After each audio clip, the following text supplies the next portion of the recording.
जय सिया राम जय जय सिया राम, जय सिया राम जय जय सिया राम। देहु भूप मन हर्षित तजहु मोह अज्ञान, धर्म सुजस प्रभु तुमको किनकर अति कल्याण। सियावर रामचंद्र पद जय शरणम, जय सिया राम जय जय सिया राम, जय सिया राम जय जय सिया राम। सुनी राजा अति अप्रिय वाणी, हृदय कंप मुख दूती को मोलानी। चौथे पन पायहु सुतचारी, विप्र वचन नहीं कहे हो विचारी। मागव भूमि देनो धन कोता, सर्वस देहु आजु सहरोसा। देह प्राण ते प्रिय कछुनाही, सो मुनि देव निमिष एक माही। सब सुत प्रिय मोहि प्राण की नाई, राम देत नहीं बनई गोसाई। कह निश्चर अति घोर कठोरा, कह सुंदर सुत परम गीतोरा। सोनी न बगीरा प्रेम रस सानी, हृदय हर्ष मारा मुनि ज्ञानी। तब वशिष्ठ बहुविधि समुझावा, नभ संदेह नाश करवा। ओ अति आदर दो तनय बोलाई, हृदय लाई बहुभांति सिखाए। मेरे प्राणनाथ सुत दो, तुम मुनि पिता आने नहीं को। जय सिया राम जय जय सिया राम, जय सिया राम जय जय सिया राम। सौंपे भूपऋषि सुत बहुविधि देयसी, जननी भवन गए प्रभु चले नाय पदसी। हर्ष सिंह दो वीर हर्षि चले मुनि भय हरन, कृपा सिंधु मति धीर अखिल विश्व कारण करण। सियावर रामचंद्र पद जय शरणम, जय सिया राम जय जय सिया राम, जय सिया राम जय जय सिया राम। अरुण नयन उर बाहु विशाला, नील जलज तनु श्यामत माला। करिवट वीतक सेवर वाता, रुचिर चाप दायक दो हाथ।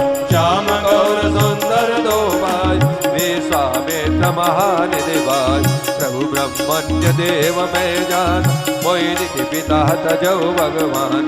चले जात मुन दीन दिखाय, सोनि ताड़ कहा क्रोध करि धाय। एक बान प्राण हरि लीना, दीन जानि दे निज बद दीन। तब ऋषि निज नादय दिय चीनी, विद्या निधि गौ विद्या दीनी। हो जाते लागन सुधा पिपासा, अतुलित बल धनु तेज प्रकाश। जय सिया राम जय जय सिया राम, जय सिया राम जय जय सिया राम। हो आयुध सर्व समर्पिके, प्रभु निधि आसमया। कंद मूल बल भोजन, दीन भगत हित जानि। सियावर रामचंद्र पद जय शरणम, जय सिया राम जय जय सिया राम, जय सिया राम जय। प्रात कहा मुनि सन रघुराई, निर्भय यज्ञ करो तुम जाई। ओम करन लागे मुनि जारी, आप रहे मग की रखवारी। मुनि मारी जन साजर कोई, ले सहाय दावा मुनि दोई। बिनु भरवान राम दई मारा, सत जो जन का सागर बार। भावक सर सुभाव पुनि मारा अनुजन साचर कटक संगारा मारी असुर द्विज निर्भयकारी स्तुति करहि देव मुनि धारी कह मुनि कछुक दिवस रघुराया रहे कीन विप्रन बरदाया भक्ति हेतु भव कथा पुराण कहे विप्रजद्य विप्रभु जान तब मुनि सादर कहा मुरारी चरित एक प्रभु देखिए जाई धन सजज्ञ सुनि रघुकुल नाथा हर्षि चले मुनिवर के साथ आसमये कदीक मगमाई खग मृग जीव जंतु दहनाई पूछा मुनि शिला प्रभु देगी सकल कथा मुनि कहा विदेगी जय सिया राम जय जय सिया राम जय सिया राम जय जय सिया राम। गौतम नारी श्राप बस उपल देह धरी धीर चरण कमल रज चाहती कृपा करहु रघुवीर हर सद पद पावन शोक न सावन प्रगट भई तप भुंज सही ऊपर सत पद पावन शोक न सावन प्रगट भई तप भुंज सही देखत रघुनायक जन सुखदायक सन्मुख होई कर जोरी रही अति प्रेमय धीरा पुलक शरीरा मुख नहीं आवई बचन कही अतिशय बड़ भागी चरण ही लागी जुगल नयन जल धार बही धीरज मन कीना प्रभु कहु चीन्हा रघुपति कृपा भगति पाई अति निर्मल बानी स्तुति ठानी ज्ञान गम्य जय रघुनाथ हो मैं नारी पावन प्रभु जग पावन पावन विभुजन सुखदाई राजीव विलोचन भव भय मोचन पाहि पाहि शरणहि आई मुनि साप जो दीना अति बल कीना परमय अनुग्रह में माना देखे हो भई लोचन हरि भव मोचन इह ही लाभ शंकर नाना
दृढ़ भजो छाड़ी कपट जंजाल सियावर रामचंद्र पद जय शरणम। जय सिया राम जय जय सिया राम जय सिया राम जय जय सिया राम। चले राम लक्ष्मण मुनि संग गए जहाँ जग पावनी गंगा।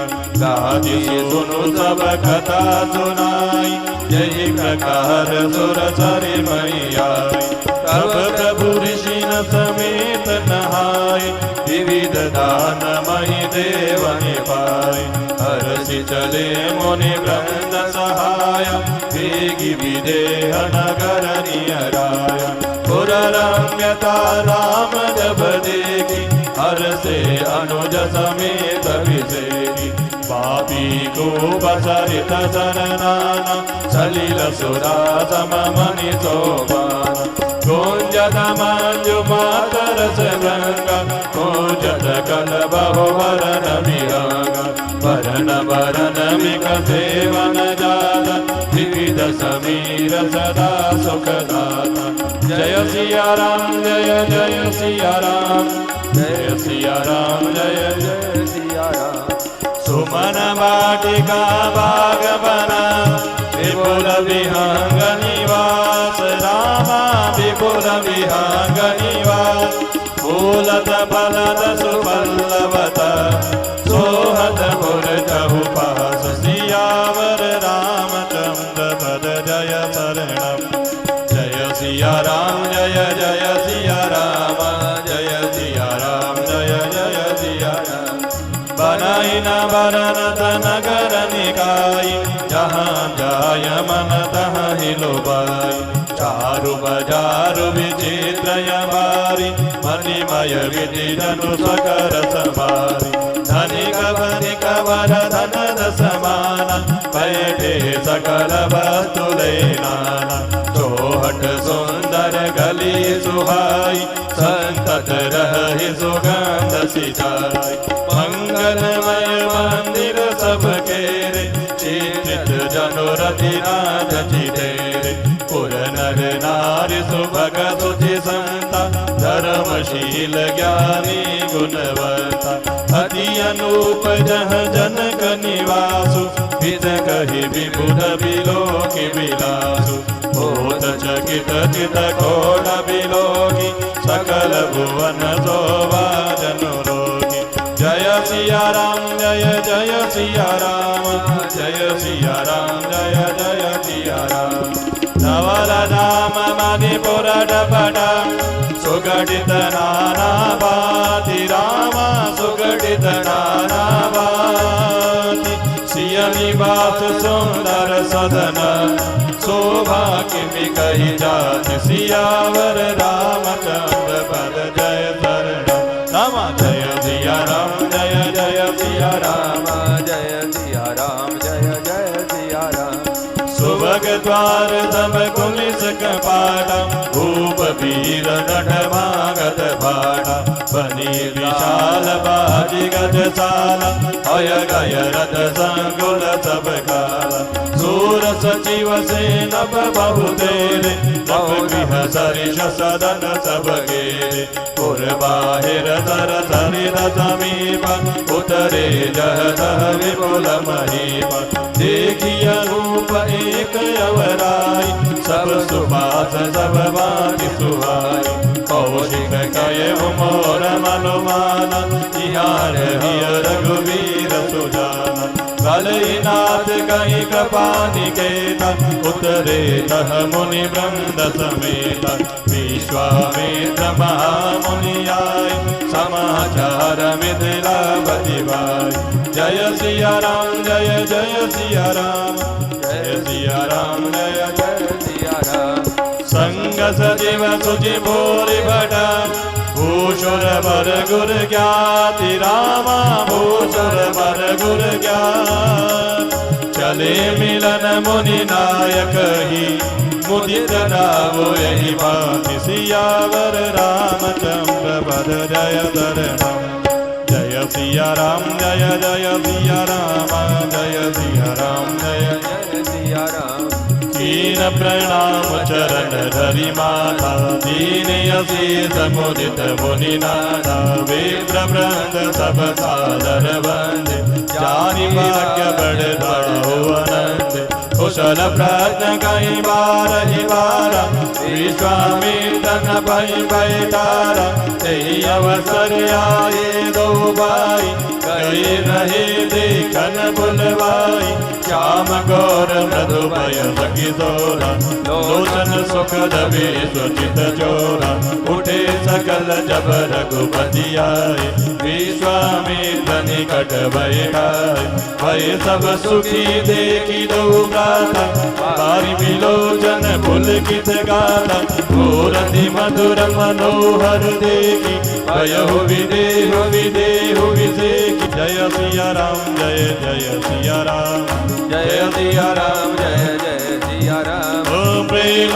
मगन मन जानि प्रभु, करि विवेक धरि धीर, रामा करि विवेक धरि धीर, बोले मुनि बद जाय सिरो, गद गद गिरा कबीर, सियावर रामचंद्र पद जय शरणम, रामा जय सिया राम जय जय सिया राम, जय सिया राम जय जय सिया राम। ओ कहु नाथ सुंदर दो बालक, मुनि कुल तिलक किनप कुल पालक, ब्रह्म चुनि गम नेति कहि गावा, उभय पेश धर की सोइयावा, सहज विराग रूप मन मोरा, थकित होत जिम चंद चकोरा, ताते प्रभु पूछहु सती बाबू, कहु नाथ जन करहु दुरा, इनहि बिलोकत अति अनुरागा, पर बस ब्रह्म सुख ही मन त्यागा, कह मुनि बिहसी कहे हो लपनी का, वचन तुम्हार न होई अनिका, ए प्रिय सवाही जहाँ लगी प्राणी, मन मुस्काही राम सुनिवानी, रघुकुल मणि दशरथ के जाए, मम हित लागी करे सब पठाए, ओ जय सिया राम जय जय सिया राम, जय सिया राम जय जय सिया राम, राम लगन रो बंधुवरा, रूपशील बलराम, राम रूपशील बलराम, मकरा के सब सागी जगो, जिते असुर संग्राम, सियावर रामचंद्र पद जय शरणम, जय सिया राम जय जय सिया राम, जय सिया राम जय जय सिया राम। बालकांड दोहा संख्या 207। भावार्थ। देहु भूप मन हर्षित, तजहु मोह अज्ञान, धर्म सुजस प्रभु तुम्ह को, इनकह अति कल्याण। ऋषि कहते हैं, राजन प्रसन्न मन से इनको दो, मोह और अज्ञान को छोड़ दो। हे स्वामी, इससे तुमको धर्म और सुयश की प्राप्ति होगी और इनका परम कल्याण होगा। इस अत्यंत अप्रिय वाणी को सुनकर राजा का हृदय कांप उठा, उनके मुख की कांति फीकी पड़ गई। उन्होंने कहा, हे ब्राह्मण, मैंने चौथेपन में 4 पुत्र पाए हैं और आपने विचार करके बात नहीं कही। हे मुनि, आप पृथ्वी, गौ, धन, खजाना मांग लीजिए, मैं आज बड़े हर्ष के साथ अपना सर्वस्व दे दूंगा। देह और प्राण से अधिक प्यारा कुछ भी नहीं होता है, मैं उसे भी एक पल में आपको दे दूंगा। सभी पुत्र मुझे प्राणों के समान प्यारे हैं, उनमें भी हे प्रभु राम को तो किस प्रकार भी देते नहीं बनता। कहाँ अत्यंत डरावनी और क्रूर राक्षस और कहाँ परम किशोर अवस्था के बिल्कुल सुकुमार मेरे सुंदर पुत्र। प्रेम रस में सनी हुई राजा की वाणी सुनकर ज्ञानी मुनि विश्वामित्र जी ने हृदय में बड़ा हर्ष माना। तब वशिष्ठ जी ने राजा को बहुत प्रकार से समझाया, जिससे राजा का संदेह नाश हो गया। राजा ने बड़े ही आदर से दोनों पुत्रों को बुलाया और अपने हृदय से लगाकर बहुत प्रकार से उन्हें शिक्षा दी। फिर कहा कि हे नाथ, ये दोनों पुत्र मेरे प्राण हैं। हे मुनि, अब आप ही इनके पिता हैं, दूसरा और कोई नहीं है। राजा ने बहुत प्रकार से आशीर्वाद देकर पुत्रों को ऋषि के हवाले कर दिया। फिर प्रभु माता के महल में गए और उनके चरणों में शीश झुका करके प्रणाम किया। पुरुषों में सिंह रूप दोनों भाई राम और लक्ष्मण मुनि का भय हरने के लिए प्रसन्न होकर चले। वे कृपा के समुद्र, धीर बुद्धि और संपूर्ण विश्व के कारण के भी कारण हैं। भगवान के लाल नेत्र हैं, चौड़ी छाती है, विशाल भुजाएं हैं, नील कमल और तमाल के वृक्ष की तरह श्याम शरीर है। कमर में पीतांबर पहने सुंदर तरकस कसा हुआ है। दोनों हाथों में क्रमशः सुंदर धनुष और बाण धारण किए हुए हैं। श्याम और गौर वर्ण के दोनों भाई परम सुंदर हैं। विश्वामित्र जी को जैसे महान निधि प्राप्त हो गई हो। वे सोचने लगे कि मैं जान गया कि प्रभु ब्रह्मण्य देव ब्राह्मणों के भक्त हैं। मेरे लिए भगवान ने अपने पिता को भी छोड़ दिया। मार्ग में चले जाते हुए मुनि ने ताड़का को दिखलाया। शब्द सुनते ही वह क्रोध करके दौड़ी। श्री राम जी ने एक ही बाण से उसके प्राण हर लिए और दीन जानकर उसको अपना पद दिव्य स्वरूप प्रदान किया। तब ऋषि विश्वामित्र ने प्रभु को मन में विद्या का भंडार समझते हुए भी लीला को पूर्ण करने के लिए ऐसी विद्या दी जिससे भूख प्यास न लगे और शरीर में अतुलित बल और तेज का प्रकाश हो। सब अस्त्र शस्त्र समर्पण करके मुनि प्रभु श्री राम जी को अपने आश्रम में ले आए और उन्हें परम हितु जानकर भक्ति पूर्वक कंद मूल और फल का भोजन कराया। सवेरे श्री रघुनाथ जी ने मुनि से कहा कि आप जाकर के निडर होकर के यज्ञ करें। यह सुनकर सब मुनि हवन करने लगे और श्री रघुनाथ जी महाराज यज्ञ की रखवाली पर रहे। यह समाचार सुनकर मुनियों का शत्रु क्रोधी राक्षस मारीच अपने सहायकों को लेकर के दौड़ा। श्री राम जी ने बिना फल वाला बाण उसको मारा, जिससे वह 100 योजन के विस्तार वाले समुद्र के पार जा गिरा। फिर सुबाहु को अग्नि बाण मारा। इधर छोटे भाई लक्ष्मण जी ने राक्षसों की सेना का संहार कर डाला। इस प्रकार श्री राम जी ने राक्षसों को मारकर ब्राह्मण को निर्भय कर दिया। तब सारे देवता और मुनि स्तुति करने लगे।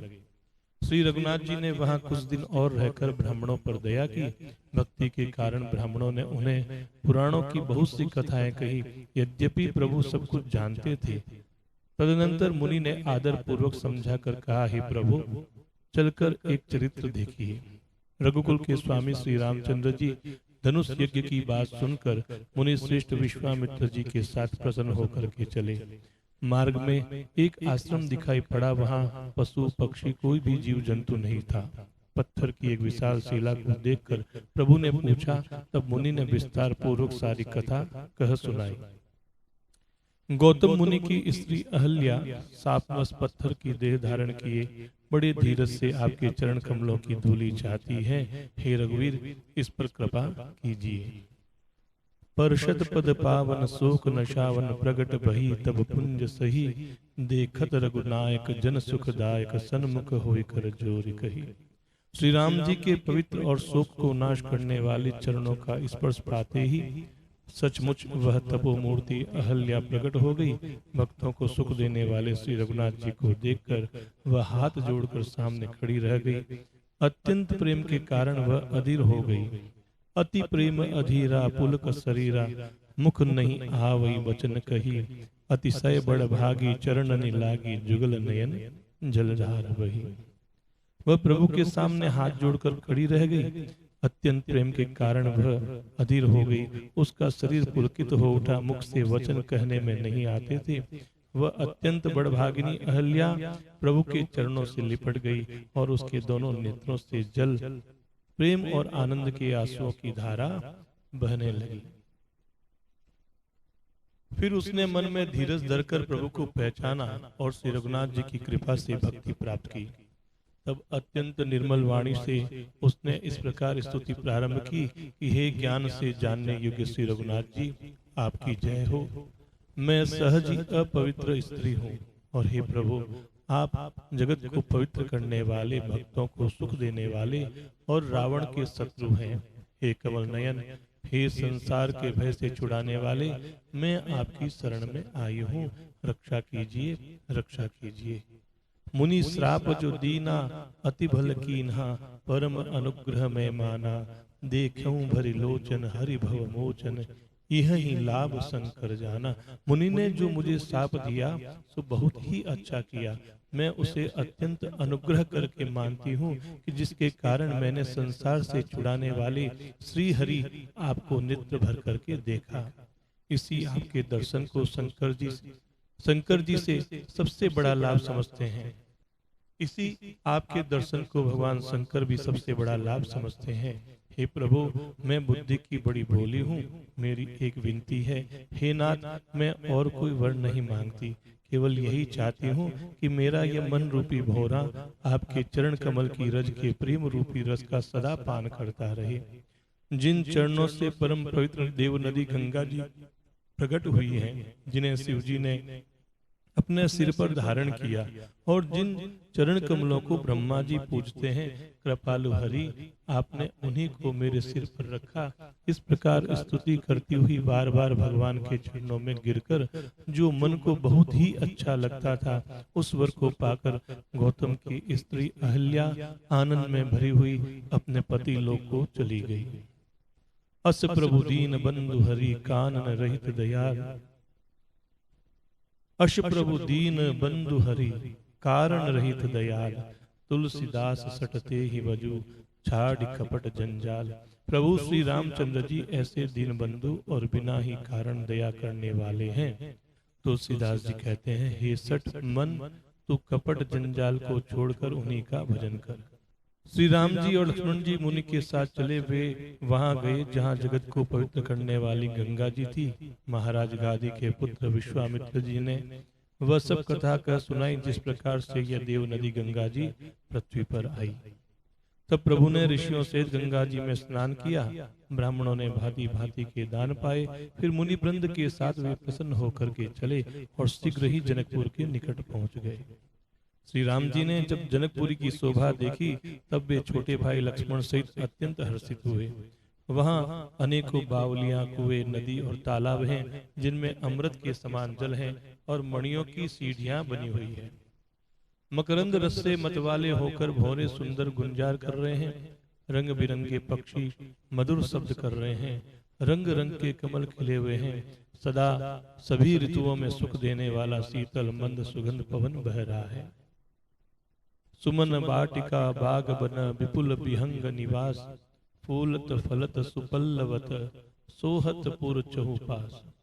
पुष्प वाटिका, बाग और वन, जिनमें बहुत से पक्षियों का निवास है, फूलते फलते और सुंदर पत्तों से लदे हुए नगर के चारों ओर सुशोभित हैं। नगर की सुंदरता का वर्णन करते नहीं बनता, क्योंकि जहां मन जाता है वहीं रम जाता है। सुंदर बाजार हैं, मणियों से बने हुए विचित्र छज्जे हैं, मानो ब्रह्मा ने उन्हें अपने हाथों से बनाया है। कुबेर के समान श्रेष्ठ धनी व्यापारी सब प्रकार की अनेक वस्तुएं लेकर के दुकानों में बैठे हैं। सुंदर चौराहे और सुहावनी गलियां सदा सुगंध से सींची रहती है। सबके घर मंगलमय हैं, उन पर चित्रकारी हो रखी है, जिन्हें मानो कामदेव रूपी चित्रकार ने अंकित किया है। नगर के सभी स्त्री पुरुष सुंदर, पवित्र, साधु स्वभाव वाले हैं, धर्मात्मा, ज्ञानी और गुणवान हैं। जहाँ जनक जी का अत्यंत अनुपम सुंदर निवास स्थान महल है, वहाँ के ऐश्वर्य को देखकर देवताओं भी स्तंभित हो जाते हैं। कोट अर्थात राजमहल के परकोटे को देखकर चित्त चकित हो जाता है। ऐसा मालूम होता है मानो उसने समस्त लोगों की शोभा को रोक रखा है। उज्जवल महलों में अनेक प्रकार के सुंदर रीति से बने हुए मणि जटित सोने की जरी के पर्दे लगे हुए हैं।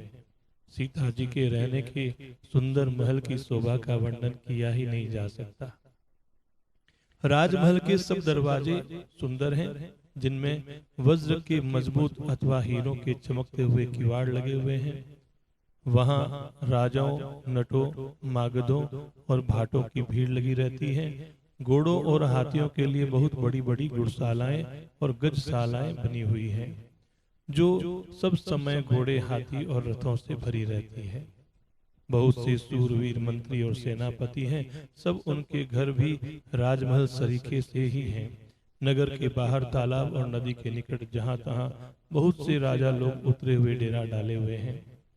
वहीं आमों का एक अनुपम बाग देखकर, जहां सब प्रकार के सुभीते थे और जो सब तरह से सुहावना था, विश्वामित्र जी ने कहा, हे राम, मेरा मन कहता है कि यहीं रहा जाए। तो कृपा के धाम श्री रामचंद्र जी ने भी कहा, भले ही नाथ कहीं कृपा निकेता, उतरे तह मुनि वृंद समेता, विश्वामित्र महामुनि आए, समाचार मिथिलापति पाए। मुनियों के समूह के साथ श्री रघुनाथ जी महाराज वहां ठहर गए। मिथिलापति जनक जी ने जब यह समाचार पाया कि महामुनि विश्वामित्र आए हैं, तब संग सचिव सुचि भूरि बट, भूसुर बर गुर ज्ञाति, छले मिलन मुनि नायक ही, मुदित रावु एहि भांति। तब उन्होंने पवित्र हृदय के ईमानदार स्वामी भक्त मंत्री, बहुत से योद्धा, श्रेष्ठ ब्राह्मण, गुरु सतानंद जी और अपनी जाति के श्रेष्ठ लोगों को साथ में लिया और इस प्रकार प्रसन्नता के साथ राजा मुनियों के स्वामी विश्वामित्र जी से मिलने के लिए चले गए। राजा ने मुनि के चरणों पर मस्तक रखकर प्रणाम किया। मुनियों के स्वामी विश्वामित्र जी ने प्रसन्न होकर के आशीर्वाद दिया। फिर सारी ब्राह्मण मंडली को आदर सहित प्रणाम किया और अपना बड़ा भाग्य जानकर राजा आनंदित हुए। बार बार कुशल प्रश्न करके विश्वामित्र जी ने राजा को बैठाया। उसी समय दोनों भाई आ पहुंचे जो फुलवाड़ी देखने को गए थे। सुकुमार किशोर अवस्था वाले, श्याम और गौर वर्ण के दोनों कुमार नेत्रों को सुख देने वाले और सारे विश्व के चित्त को चुराने वाले हैं। जब रघुनाथ जी आए तब सभी उनके रूप एवं तेज से प्रभावित होकर उठकर खड़े हो गए। विश्वामित्र जी ने उनको अपने पास बिठा लिया। दोनों भाइयों को देखकर सभी सुखी हुए। सबके नेत्रों में जल भर आया। आनंद और प्रेम के आंसू उमड़ पड़े और शरीर रोमांचित हो गया। राम जी की मधुर मनोहर मूर्ति को देखकर विदेह अर्थात जनक जी विशेष रूप से विदेह अर्थात अपनी देह की शुद्ध बुद्ध से रहित हो गए। मन को प्रेम में मगन जान करके राजा जनक ने विवेक का आश्रय लेकर धीरज धारण किया और मुनि के चरणों में सिर झुकाकर गदगद प्रेम भरी गंभीर वाणी से कहा कि कहु नाथ सुंदर दो बालक, मुनि कुल तिलक की नृप कुल पालक, ब्रह्म जो निगम नेति कहीं गावा, उभय बेश धरी की सुयावा। हे नाथ कहिए, ये दोनों सुंदर बालक मुनि कुल के आभूषण हैं या किसी राजवंश के पालक हैं, अथवा जिसका वेदों ने नेति नेति कहकर गान किया है, कहीं वही ब्रह्म तो युगल रूप धर करके नहीं आया है। मेरा मन जो स्वभाव से ही वैराग्य रूप से बना हुआ है, इन्हें देखकर इस तरह मुग्ध हो रहा है जैसे चंद्रमा को देखकर चकोर। हे प्रभु, इसलिए मैं आपसे सत्य भाव से पूछता हूँ, हे नाथ बताइए, मुझसे छिपाव न कीजिए। इनको देखते ही अत्यंत प्रेम के बस होकर मेरे मन ने जबरदस्ती ब्रह्म सुख को त्याग दिया। मुनि ने हंसकर कहा, हे राजन, आपने ठीक ही कहा है, आपका वचन मिथ्या नहीं हो सकता। जगत में जहाँ तक जितने भी प्राणी हैं, ये सभी को बहुत प्रिय है, ये सभी को प्रिय है। मुनि की रहस्यमयी वाणी सुनकर श्री राम जी मन ही मन मुस्कुराते हैं, हंसकर मानो संकेत करते हैं कि प्रभु आप रहस्य मत खोलिए। तब मुनि ने कहा कि ये रघुकुल मणि महाराज दशरथ के पुत्र हैं और मेरे हित के लिए राजा ने इन्हें मेरे साथ भेजा है। राम लखन दो बंधु बर, रूप शील बल धाम, मख राख्यों सबु साखी जगु जिते असुर संग्राम। तो राजा ने जब उनको देखा तो मन में यह विचार आया कि दोनों बालक बड़े सुंदर हैं और मेरी जानकी के योग्य हैं। लेकिन प्रभु श्री राम जी की कोमलता को देख करके थोड़ा सा मन विचलित हो गया कि ये सुंदर भले हो, वीर और बल से युक्त है या नहीं, उनका मन में संशय हुआ। तो यहाँ पर पुनः परिचय देते हुए कहा कि ये राम और लक्ष्मण दोनों श्रेष्ठ भाई हैं जो रूप, शील और बल के धाम हैं। सारा जगत इस बात का साक्षी है कि उन्होंने युद्ध में असुरों को जीतकर मेरे यज्ञ की रक्षा की है। अर्थात राजा, जो तुम्हारे मन में ऐसा भाव चल रहा था कि ये वीर योद्धा है या नहीं, तो ये तुम जान लो, इस बात का संपूर्ण जगत साक्षी है। बोलो सियावर रामचंद्र भगवान की जय।